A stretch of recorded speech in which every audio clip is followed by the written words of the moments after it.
Hello everyone, my name's Rio.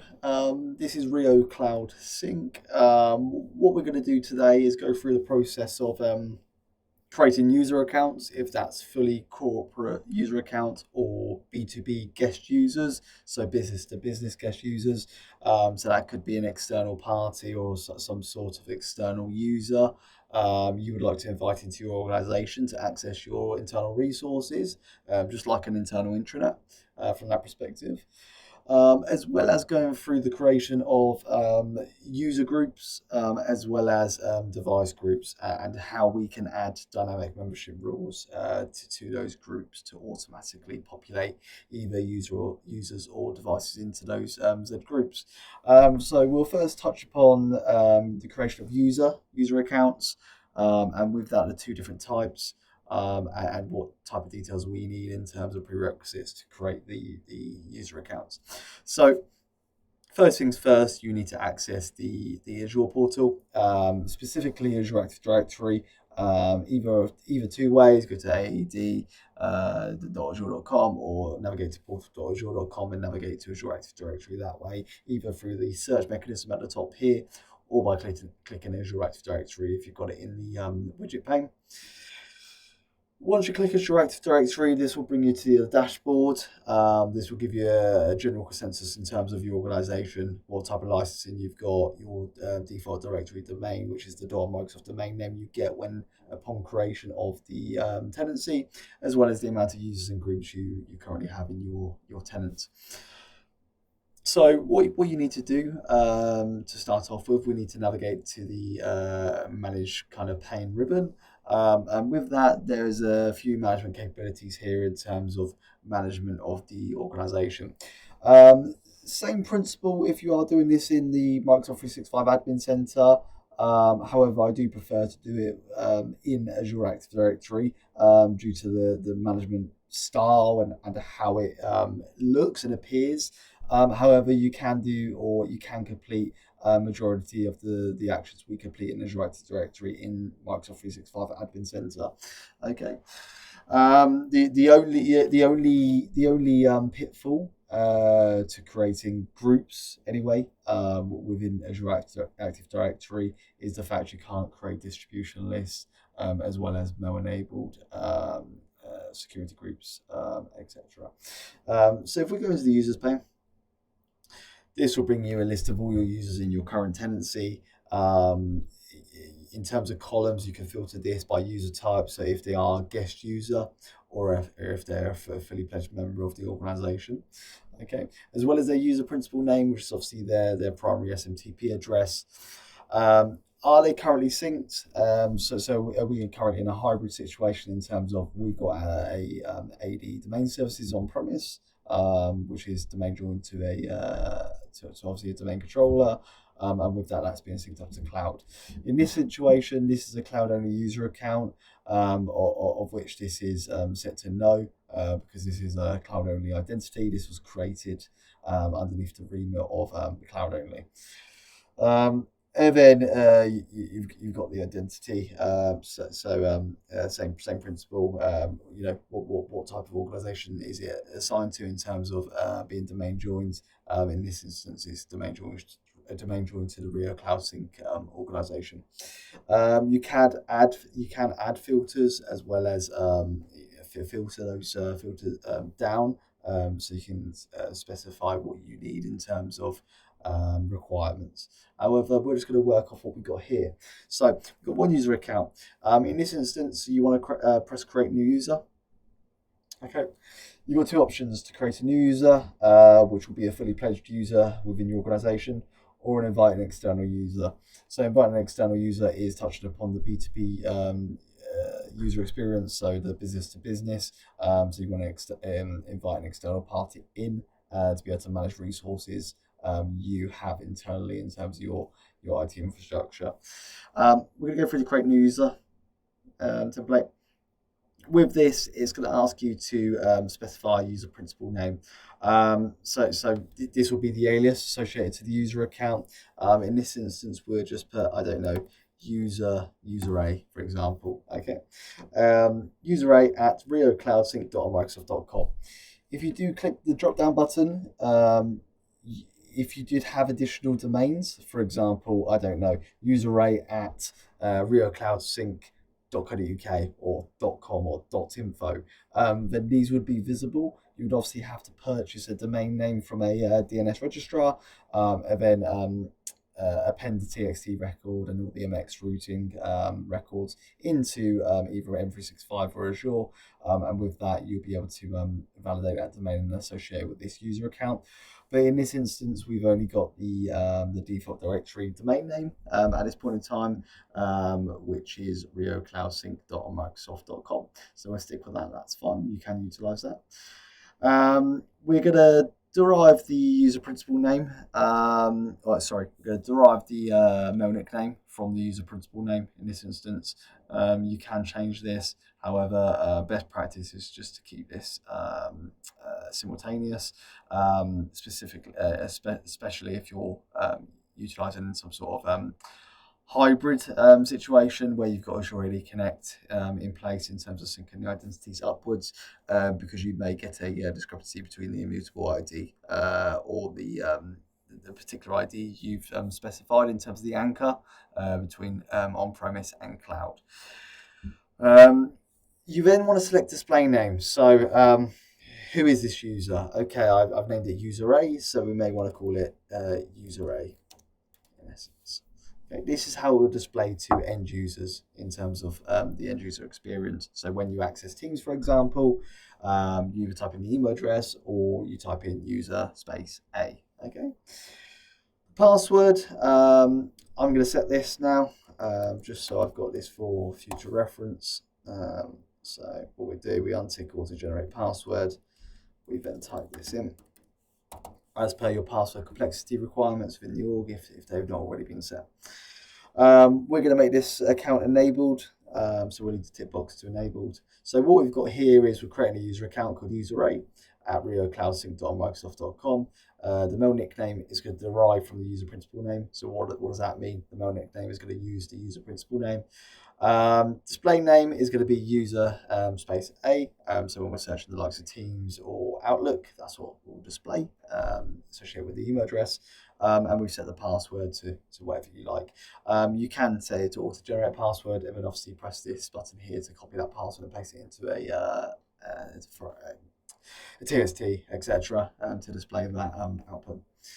We've enabled it. So next, we're then going to select the identity name. So that'll be the first name, last name, and what type of user account it's going to be. Is this a member or is this a guest? So if you remember prior, you could select add user or add external user. If you click add external user at the beginning, okay, this will just take you straight to adding a guest user. But you can add a guest user when you're going through the standardized process, but you just have to obviously alternate from member to guest. In this instance, it is just going to be straightforward. So it's just going to be user A. We're going to leave the last name blank. This is a fully pledged member. You've got the information here in terms of job title, department, employee ID. This is just generally speaking, this is just here for bulk exports, a way to consolidate your user accounts, to segment them, for example, as well as touching upon the dynamic membership rules in terms of creating security groups. So say, for example, I don't know, I've got a security group. I want to pull everyone from the sales department into this one security group. We'll then create a dynamic membership rule based off of the job title or department, and with that will then pull that user account into that security group.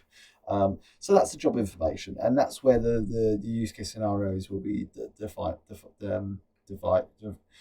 from. You've got manager. Okay, so this is your reporting capability, who reports to who, when you're once again exporting either CSVs or Excel worksheets. It will say, okay, this user reports into this person. When you're in Teams and you've got hierarchy enabled, it will then show you who's reporting to who when you hover over their profile picture. There's a whole load of use case scenarios once again for the manager association. That's there for you to use. You've got the contact information, which is obviously the street address, city, postcode, so on, so on. You fill this as you need to or require. That's quite self-explanatory at that point. You can add additional emails. For example, you've got your primary SMTP address, then you want to add a suffix. By all means, you can do. Fax number. And age group and consent. So, for example, this was an educational institution. You may want to add the parental controls for age group and consent, and then you can filter accordingly. Okay, let me just have a quick look if we missed anything off this sheet. And then the primary one here is the settings, so usage location. Okay, when would you need this? You need this at any point you're going to assign a license to or any type of consumption. Okay, so say for example, you just created a user account, you don't select the usage location, you then try and assign a license to that user account. It will then say you cannot assign this license because it does not have a specified usage location. Microsoft need to know how to build the end user consumption. They also need to know where this user is located in terms of, for example, a use case scenario would be Microsoft Teams, for example. You assign a telephone number. It needs to know which type of telephone number it needs, where it's routing traffic, what type of call queues associated to. The usage location is what defines all that from a backend perspective. Okay, so you would select United Kingdom in this instance. Yeah. You then select next for assignments. If you want to add any groups at this particular stage, then by all means, this would be security groups, for example, and add any associated directory roles. If it's going to be like the global admin, so they can manage the organization as a whole, password administrators, so they can reset passwords. You can find a list of the associated directory roles. If you search into Google, Azure AD directory roles, that will give you a vast list of which it will provide you the associated descriptions in terms of what each role can achieve. We select next, we know the password, just summarizing the details we've set, you then press create. Once you've created the user, it may take a good 5 minutes just to propagate and complete the process in the back end. If we do give it a good refresh, and you may want to refresh it from the console itself, it may propagate. We'll give it 2 seconds. There we go. User A has now been created, and you can see it's a fully pledged member. Okay. With that being said, we've got user A now. You can start to assign licensing, applicable roles, block the user, restrict it, revoke sessions. So, for example, you need to refresh the session token because that does remain after 90 days.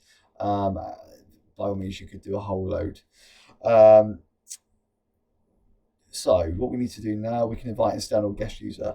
So if you are inviting an external guest user, you want someone else to collaborate with you inside your organization, utilize your resources, your internal intranet. For example, it's as simple as you type in their email address, if that's going to be at Gmail, at outlook.com, at hotmail.com, for example. This will be a personal email address, okay? You append that there. With that, you fill in the appropriate display name of the user. So, for example, if it is Rio, then it'll be Rio Hindle. And you then send the invite message, okay? With that, you provide them in terms of assignment, the applicable groups you want to assign them into.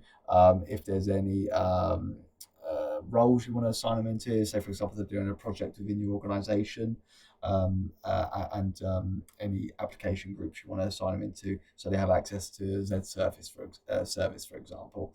Okay, I'm not going to go through that process. I don't have a personal email address to hand to go through that process, but that's from a high level perspective. That's what you do. Okay, if we go back one page, so that's the process of creating user accounts from both a corporate perspective as well as inviting someone externally from a B2B perspective. Okay, there is obviously B2C process workflows in terms of business to customer, inviting for example a whole organization in terms of tenant to tenant. But that'll be in a different session. Next thing is creation of groups. So if we go back to Azure Active Directory and we go to groups, here we'll list your groups. By default, usually that you will find that there is a group for all users. I'm not sure if it's just because this is a brand new tenancy, but previously there was a group for all users each time you did create a tenant. Microsoft may have changed that since. But with that, you can press create new group. You will get the group type. From Azure AD, for example, you can create a M365 group, okay, and you can create a security group. As I said, if you're creating the groups through the Microsoft 365 Admin Center, which is admin.microsoft.com, you are able to obviously create additional groups such as distribution lists, for example. Okay, but for this practical, we're going to create a security group. We're going to name this, I don't know, test group 1. Okay. Description is description. If you're fussed about description in terms of reporting, for example, then by all means. Do you want to associate any Azure AD roles to this group? If yes, okay. What type of roles do you want to assign? Roles are any of the Azure AD directory roles. So say for example, okay, you've created a group. You don't want to start manually assigning users, okay, to roles. You can assign the users to the group, of which the roles then take precedence, and the user will be able to utilize a role the group's assigned to. Okay, that's that in essence. And then you've got the membership type. So is the group static, for example? So it's a one-to-one mapping. You assign a user to a group. That's it. Okay. Each time a new account's created, each time someone leaves, you have to add and remove the user accounts. Or you can create a dynamic user or device group. Okay. Dynamic user group and dynamic device group both use dynamic membership rules. With that, you can get a list of the dynamic membership rules off of Microsoft documentation online, okay, so the MS Docs. So, for example, a use case scenario would be Windows Autopilot, for example. Okay, with the Windows Autopilot process, if we're talking device group here, you upload the hardware hash ID, okay, and you import that into the Endpoint Manager console, okay. You may want those physical devices then propagated into a device group, okay? So you can assign the Windows Autopilot deployment profile off the back of that group, okay? Or to that group, I should say. So what you would do, you'd create a device group, and with that, you would then add a membership rule to that device group, which basically says, okay, pull any devices which have been imported through the hardware hash ID process flow. Okay. The only reason I'm using that use case scenario is because it's one of the most common dynamic membership rules Microsoft advertises anyway to this date, and can be found in the Microsoft documentation by just searching dynamic membership rules security groups. Okay. With that, if you do click the dynamic membership rule, you then add the dynamic query here. Okay. If you do select dynamic query, it will take you to the page on which you add the dynamic query. You can obviously set a manual dynamic query in which you can say, okay, the use case scenario earlier was by department. I don't know, the accounts enabled, for example. So we only want accounts what are enabled equals true, for example. Okay. So this would say any accounts what are enabled will then propagate into this group. But like I said, you could do it for anything department. If you want all the sales team in one group, you get the gist there. Okay. Once you do save that dynamic membership rule, you can then validate the rules. Okay. So with that, it gives you a bit of a preempt of what users or what devices are gonna populate into this Z group. Okay, prior to committing and saving those changes. Same thing for user group. Do you want the group to have an owner? That owner can then obviously make changes to that group. For example, adding new users, removing new users, for example. As well as if it's a Microsoft 365 group, it does create some capabilities in terms of SharePoint, Teams, for example, like channels.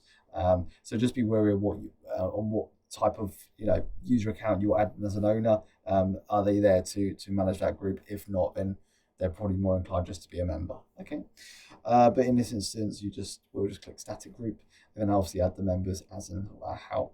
And that's it for groups in terms of a summary. You press create, that group will then propagate. Okay. Like I said, it normally takes 1 to 2 minutes just to propagate. Just hit F5 on your keyboard, or just press the refresh on top of the pane here. There are a few settings in terms of groups anyway. Okay, you do have the general setting here, in which you can either enable or restrict self-service management for groups in terms of end users can create groups through the likes of Microsoft Teams. You can turn that off. You can turn that on. As well as utilizing the likes of PowerShell or Cloud Shell to create security groups rather than using the native UI. Okay. Other than that, you've got exploration. Maybe you want to conduct periodic access reviews in terms of who's in what group and when. Okay, or just a general life cycle. You only want this group active for Z amount of days. You can then decipher, okay, I only want this group active for 30 days. After such time, the group will then expire and no longer exist. Okay. Naming policies, if you do want to either block particular words in terms of, okay, when I create the group, I don't want to have any groups named, I don't know, demo, for example. Okay, you can block that. You can make that block word, and upon creation of a group, if you put the word demo in it at all, it will then say you cannot create this group. You can also create a group naming policy, of which, okay, maybe you're very specific in terms of how you want to create groups. Maybe group 1, group 2, group 3, group 4, for example. You can create a naming policy in terms of how you want to create those groups. Okay. Other than that, in terms of high-level groups, obviously you can associate grouping with obviously privileged identity management in terms of just-in-time access, as well as security groups can be utilized across all the services in terms of segmenting access through both directory roles and role-based access control. Other than that, that was a quick overview. Like I said, these are just snapshots in terms of the Microsoft Azure portal, how we navigate it, what it entails. And if you do have any other questions, then please feel free to reach out to me via the comments or reach out to me via LinkedIn. Okay, thank you very much.